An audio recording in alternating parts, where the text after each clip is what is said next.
নিজের চোখে দেখা কিছুদিন আগে একটা জানাজা পড়িয়েছে, খোদার কসম করে বলছে 6:30 ইন্তেকাল করেছে। হসপিটালের বিল দেনে वाला নাই, 4-4টা সন্তান। অ্যাম্বুলেন্সে ঘরে ঘরে আসবে, 1000-1200 টাকার বিল দেনে वाला নাই। কি বুঝলেন? ক্ষণস্থায়ী দুনিয়া।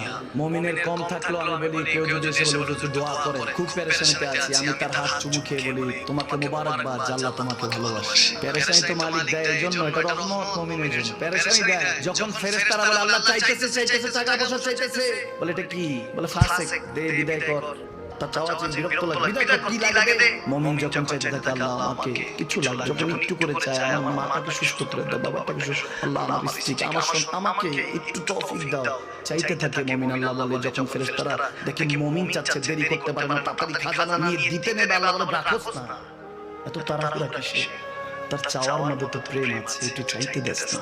থাকুক না মুমিন আর একটু পেরেশান, থাকুক না, থাকতে দেস না, একটু